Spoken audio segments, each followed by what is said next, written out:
Welcome to the Powerful Marketing Tips Podcast, created for overwhelmed business owners who want to build, run, and organize their marketing for good. And here's a brief overview of our guest. Are you ready to learn about Google Ads and how you could use them to grow your business? Well, today's guest, Jacob Dazzeo, is a digital marketing expert focused on business and personal growth. He's worked with hundreds of industry-leading companies to discover and implement digital marketing strategies to fuel revenue growth. Jacob has spent the last 3 years growing his digital marketing agency, Watson Digital, to over 6 figures in revenue. So get ready to learn and implement some great tips and tricks for paid ads. Hi there. So every business really wants to boost their distribution, right? And there are many ways to do it. One of them is definitely paid online ads. You know, with those paid advertising, you are pretty much guaranteed to reach, this defined audience and can utilize your content to elevate your brand with specific targeting and get more qualified leads. But too often we really make this mistake of jumping headfirst into those paid ads campaign only to be disappointed about it later. So today we will focus on paid ads to gain some clarity around it. Welcome, Jacob, to our podcast. Thanks for having me. So please tell us, what do you do every day? Sure. So on a daily basis, I help clients of mine who are typically small to mid-sized business owners with their online marketing strategies, with a heavy focus on both paid ads and SEO strategies.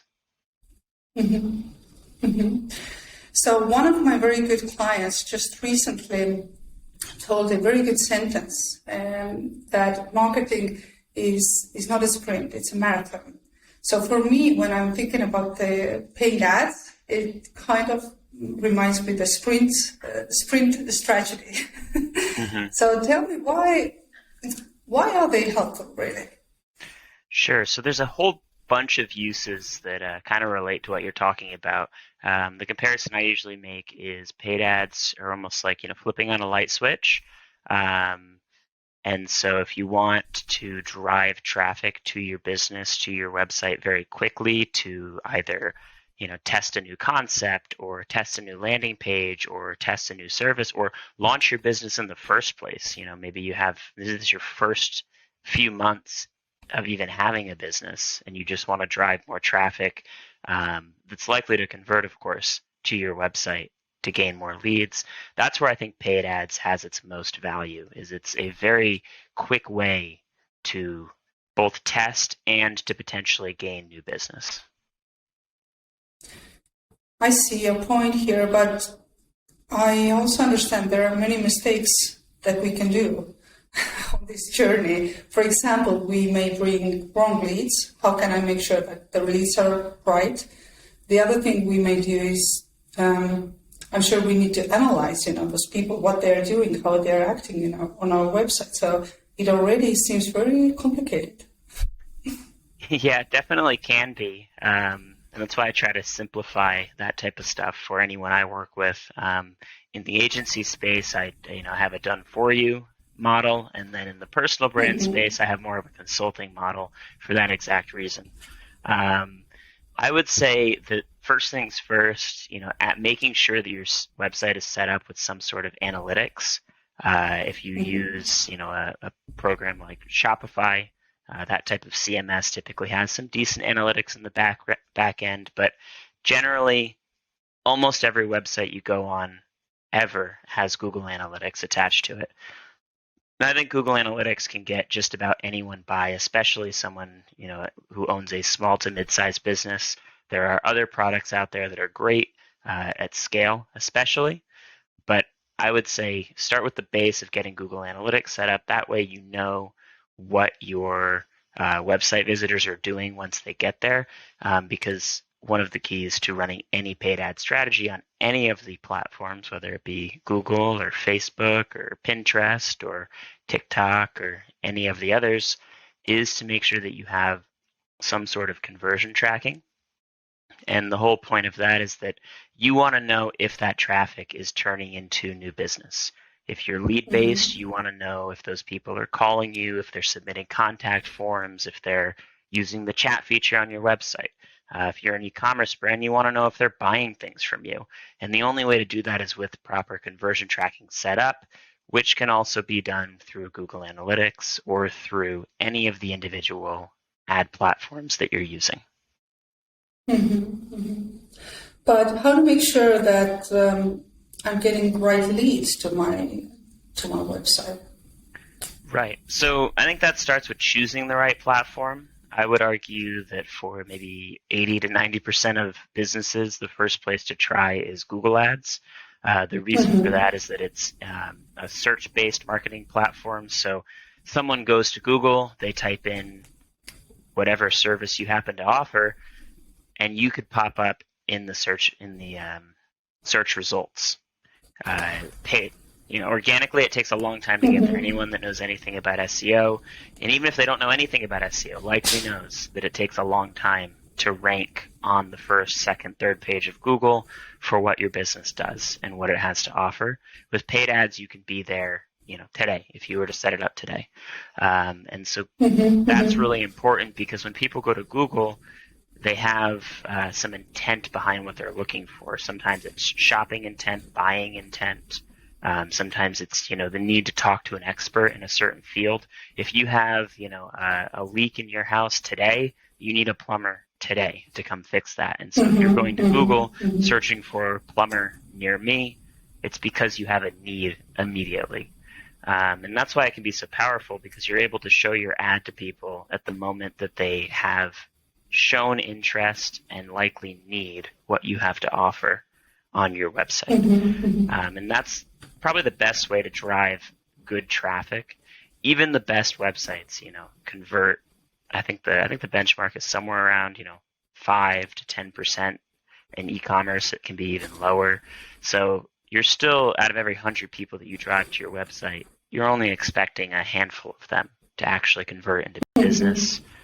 And I mean, that's where you get into a whole other topic of being able to do the math to decide, what a lead is worth to you. But in general, being on Google Ads is probably the best way to drive people when they're looking for what you do. Okay, that's really good. But please help us to clarify for those listeners who didn't get that. What is SEO with one sentence? Sure. SEO is your organic rankings on a search engine. Most people focus on Google. But if you were to make a search right now, everybody probably uses their search engine on their day-to-day life. If you go to and make a search right now, first thing you'll typically see is an ad as a result, and then it'll literally say ad right there. And then below that is organic listings. If you see the map, those are organic listings. Everything that isn't an ad when you make a search is an organic listing. SEO, the whole concept is to make your website show for relevant searches in those organic listings. And our goal should be on top on Google page with the organic search, right? But of course, it takes time to build that. So that's why we need Google Ads, as you are just talking about them. So please help us out. If I'm somebody who is doing that for the first time, where to start? What's the budget? What are the technical things I need to consider? And should I do it myself? Should I have somebody to help me out with that? So share some ideas. Sure. I would say when starting out, pick a smaller budget than what you could spend in your best month. Everything's kind of based on like a daily and a monthly budget, but I would say break out your budget on a monthly expense that you could likely afford. Depending on your industry, you can get away with a couple $100 just to test it out and see if it works. There's something called the Google Keyword Planner, and the Google Keyword Planner is fantastic because it'll tell you what the average cost per click on your ad is going to cost you, since the whole concept is you're paying for clicks on your ad specifically. So you can go in and let's say the keyword you want to go after is only $1 per click. That means if you spent $100 each month, you'd get 100 people to your website. If you know your conversion rate, then you could estimate maybe how many leads you might get or how much business you might get based off of that. Minimum budget in a perfect world, you want to probably get as close to $1,000 a month as possible to test, but you can get away with $200 just to see what happens and see what type of how people are interacting with your website, and then optimize from there. Then, of course, you'd want to go to the Google Ads platform, ads.google.com, and get set up. One of the pitfalls that a lot of people fall into is that Google tries to kind of push you into a very, very automated strategy. It has what it's called a smart campaign, and then it has what it calls, expert mode. Expert mode is literally just the normal Google Ads platform that you should be using. It's not actually for experts, but they try to push you towards those automated smart campaigns, because when you use those, if your keyword is plumber near me, that's what you want people to find you for. On a smart campaign run by Google, you're likely also going to show for plumbing products, and a bunch of other stuff that has nothing to do with your business necessarily. If you offer a service, in this case, they may also show you for products that you don't actually sell. So you want to stay away from pure automation on that platform. And that's where I'd imagine watching, some YouTube videos. I'll be making some eventually, so you can check out mine. But in the meantime, there's, a plethora of knowledge on YouTube to get you started in the right direction. And then, of course, if you have the money for it, hiring someone is never a bad idea, someone who's been in it for many, many years, because having been in this industry for, I'd say, somewhere between 5 and 7 years myself, I know a lot of the pitfalls to watch out for, which helps you spend your ad spend better from the get-go, so you don't have to learn from your mistakes with your money. But let's talk about those keywords, because I know the Google Keyword Planner may offer you 1,000 words to use. So where should I put my focus on? Is it should I test 10 keywords, or should I focus on money, as you were just talking that, okay, a few $100 on monthly basis? Or how to find this best balance here? Sure. I think with keywords, the key is to really think about it from your potential customer's perspective. If you can put your mind into the place of your, ideal client avatar, if you will, then you should be able to kind of know what they'd be looking for. Going back to the plumber case, people that are just typing plumber into Google, it may not be as relevant as people looking for plumber near me or plumber services. In the case of the client I'm working with now, we only have 2 keywords in the entire plan, and they're spending about $500 a month just to test it out. But this client is in the interior design space. And what I know from years of running campaigns for people is that people searching for interior design on its own might be looking for the definition, might be looking for a school, might be looking for inspiration, so, ideas. But people that type in interior designer or interior decorator near me are typically looking for a service. And so you really want to think about what your client is likely looking for and what their intent is based on their search. If it's too broad, it's not going to work, and you're going to risk spending a lot of money bringing people to your website for something that you don't offer. So that's kind of the key. So what I hear you saying is that first I should take some time to analyze who is my target audience, what are they looking for. I would say yes, and that's where spending the money on a consultant like myself can be useful, because even if you don't pay for a paid-for-you service, you can still pay for an hour of someone who knows what they're talking about's time, and get a ton of insight, get that target audience nailed down, get keywords nailed down, get a strategy nailed down, and then in this case, it's up to you to implement it, or of course you can pick a done for you service and have all of that handled for you. So you're saying it's doable if I just take an hour, consultation and nail down the target audience and all the important keywords and the important settings that out there, and I can do this by myself? If you do it on a very basic level, I think so. I think if you wanted to test it and you said, hey, I have I have $500 to test this concept, that's not going to buy you a done for you service that's worth buying. There's a million different options. You can go to places like Fiverr and Upwork and get someone very inexpensively, but it's a mixed bag. You might get someone who actually knows what they're doing. You might end up just blowing a bunch of money on someone who's pretending to know what they're doing. So getting a done for you service may not be obtainable at that point, and to still have money left over for ad spend. So maybe saying, I'll spend $400 of that on ad spend and $100 of that on, an hour of somebody's time to give me the framework of what I need to implement, and then use free resources like YouTube courses and YouTube videos to execute the strategy that we came up with together. I think that would be a way that you could do it yourself very inexpensively. And then it's just a matter of if you would like to take that time, because you are going to have to take some time to do it yourself.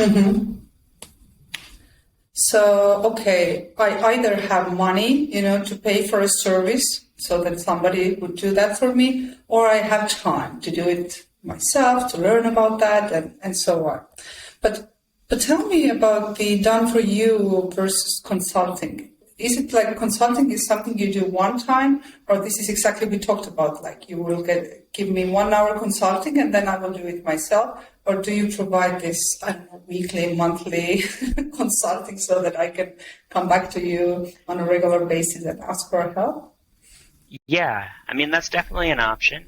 I would say you can either do that if you know you're going to need the help, or if you're trying to really manage a smaller budget, you can do an as needed type service. So for me, my website has a link to schedule a consulting call. You can book right there, pay the fee, and then get on my calendar. And so for a lot of people, that's nice because you can just go and use that as needed. Maybe you do an hour this week, and then, maybe next week you're so busy you don't even get a chance to look into what we spoke about this week. If you were paying for a weekly service, you're going to be on that call, but you're not going to have anything new to talk about. That's where an as needed can be really useful. But that's very good. So, but what I see very often is that we tend to buy this service done for you, and maybe it's because bad communication here, but too often we are frustrated about results, or they are not exactly what we expected. So can you give us some, tips or the things we should watch on or ask for when we go to this collaboration with somebody? So what are the things we should look for ourselves? Yeah, I would say maybe it's like 3 main questions that you should ask to figure out if somebody is going to be a good hire for a done for you service. Okay. First thing we love. Go ahead. Yeah, I'm sorry. No, I didn't want to do that. Go ahead first. Well, I think I know what you're going to say. You love lists. You love to break it down. Yeah, I do. Who doesn't? Give me free things. Who doesn't? Yeah, I would say, the first things first is kind of looking into reputation. No matter what the price level is, reputation is really important. Are there online reviews? Are there case studies? If you ask, is there someone that you can talk to that has worked with this potential hire before?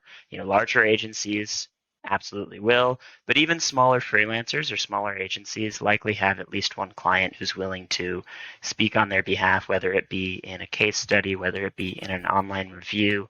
And getting an idea of what other people think about this service is a really good first step. So asking for those things if you can't find them, or asking for links to those things so that you don't have to spend an hour looking for them, is really important.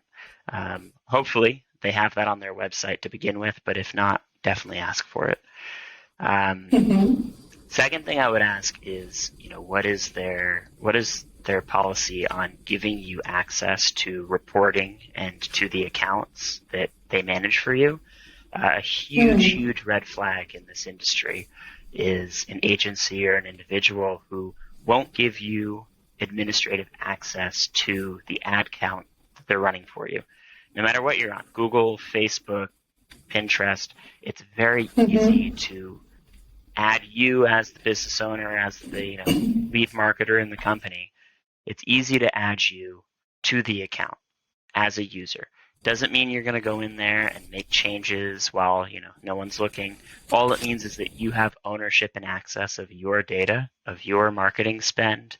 And that's really important because then you can go in at any given moment and look. And even if you don't want to look, it's good to own that stuff, because if the relationship with that agency or individual ever ends, you still own that account. So you can then take the data that you've compiled and bring it somewhere else and do something else with it if you so choose.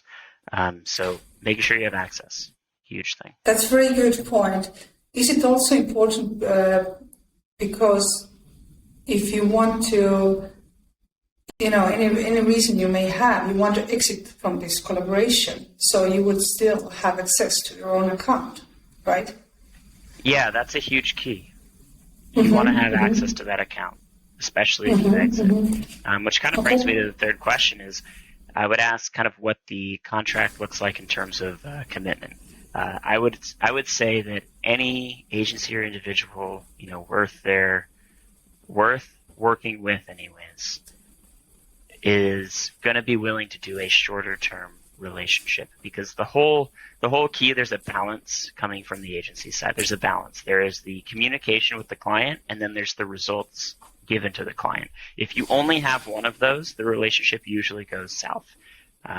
Poor communication with great results usually doesn't get understood by the end client, because no matter how good the account is doing, if they can't understand the data and they're not seeing the results from the work you're doing, then they can, the relationship can still get soured. And then on the flip side, if you have amazing communication and no results, someone's only going to be able to invest in you for so long, in the agency for so long. So that's where a short-term contract or short-term deal can be really valuable to both sides, because it's keeping everybody accountable. As an agency, if I want you to stay around as a client, I need to prove pretty quickly that I have both the communication and the results for you. And on the business side, if it's not going well early on, or you get a few months in and it's not going well, you're not stuck in a long-term contract and then just paying money each month for something that you're not feeling is valuable. Those are very helpful points you brought out. And I want to talk about results, because you are mentioning them. So what is, I don't know how to put it, what is like a normal time when I should expect some results? I know it varies, there are different industries, etc. Maybe you can bring some examples or something we can that would help us here to understand.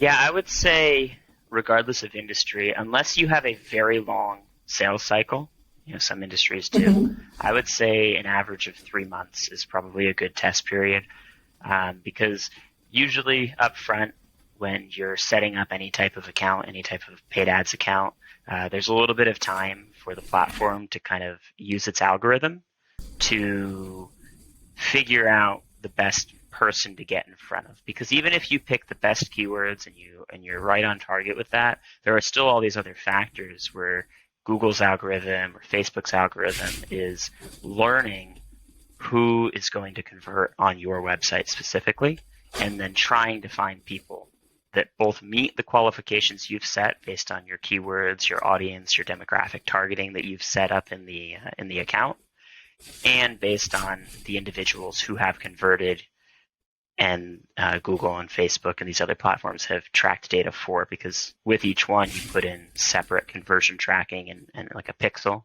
for a lot of them, and the data that they collect in those pixels then feeds back into everything else you're doing for advertising.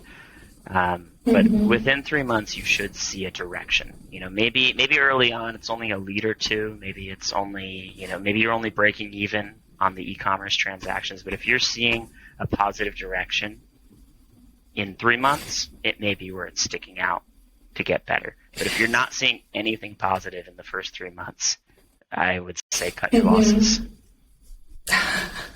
So even if they have some great arguments for me, why it didn't work out? Yeah, well, and it's up to your best judgment. I mean, as an entrepreneur, that's kind of what we're doing, is we're using our best judgment in any situation.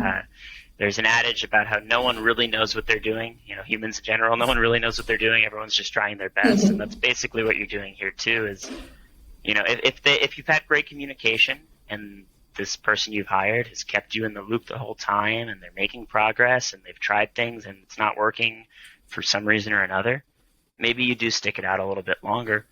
But you can only go so long not getting a return before it before it becomes a poor business decision to continue investing. But it could be that there's a poor business model behind that, because you may bring in leads, right? And they may be great leads for you even, but the conversion really doesn't depend only on what the digital guys are doing, right? It really depends on your business model as well. So that's also important. It's very important. You got to set some type of goal or benchmark. If you're non-e-commerce, you can only do so much as the agency. All you can do is lead people to the website to convert into a lead. You have no control after that.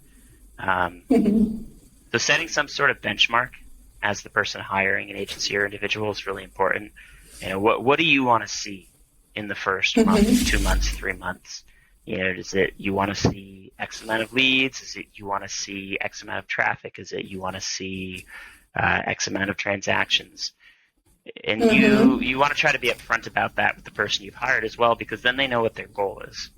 I've worked with clients before where one of the largest companies I've ever worked with actually had 3 different opinions, 3 different goals from 3 different people. The founder, the CEO, and the marketing director all had different goals, different ideas. And so one of them just wanted awareness, one of them wanted cheap traffic, and one of them wanted actual sales on their website. And all 3 of those goals conflicted so much that we had basically different campaigns and different strategies for each individual person who was bringing in their own goal and own idea. So you really want to have to pick a goal for the person you're working with to go after. So I love this benchmarking, either leads, traffic, or transactions. This is very important. But too often we forget about the being on this marathon, really. It really takes time also for those ads to start working properly, I know, and it takes time, to optimize those budgets there, and there is so much actually to understand. So as far as I see that, it is, I would say, most effective, when it comes to time and money, to really hire someone who knows about this topic, even for a few hours, to help you out with some, key things here, so you wouldn't waste your time and money. Right, Jacob? I believe you agree with me here. Yeah, I agree. It took a very, very long time to learn everything I know, and even to learn enough to just, try it myself. And set up my first account. So I would argue that most business owners and entrepreneurs and marketers probably don't have the time to basically get what amounts to a college course's worth of education just to get started. So I would agree. So please tell us, Jacob, now where you want people to go if they want to learn more about how you can help them, because I'm sure they do want to look out. Yeah, sure. For consulting services, my personal website, jacobdazzeo.com, is perfect. You can book a 15-minute call with me for free. I'm also adding today or tomorrow the hour-long consulting call So if you want something a little bit more in depth, you're more than welcome to do that. Start with a 15-minute call, see what value you get from it, and then go from there if you want. And then my agency's website is watsondigital.co. And that would be more for the done-for-you service if you'd like someone to come and actually build everything and manage everything for you. The benefit of working with me, because I keep a smaller team intentionally, is that you will be working with me either way. It's just a matter of if you want my time and ideas, or if you want my time in executing that plan for you. That's the only difference. That's great. So do you have any final thoughts to wrap up this topic for us before we go to inspirational song and a quote? Is there anything you want to add that you think that our listeners need to hear? Just that it's important to try something. Oftentimes I find, I did this myself for a long time, but I find that entrepreneurs and marketers and business owners have a problem where they get stuck with too many options and they get kind of information overload, digital overwhelm, if you will. And it can be confusing. Do I try Facebook and Instagram? Do I try Google? Do I try emails? What do I try? I would say, do your research, trust your gut, and pick something, because you're never going to get started. You're never going to try something if you're constantly waffling with, 10 different ideas. So just try one thing, 2 things at a time, see how they go, and then move on to the next, and then the next, and then the next, until you find something that works. That's great, Jacob. We are so glad to have you here. So please inspire us with a song you have chosen that goes to our Spotify list. Please comment on that, and also the quote. Yeah, so I think for the song I picked My Best Life by an artist called Kashmir. And the reason I like that one is it's just very upbeat. It's on, I have a playlist on Spotify myself that's just called Work Vibes. And the whole point is just songs that kind of pump me up. And that song is very fun. It's EDM music, so it's got a good beat behind it. And it's a great song just to kind of pump you up. Thank you. It will go to our Spotify list as well, where we gather all the inspiring songs, that our guest speakers have shared with us. So thank you. It will go there. And what about the quote?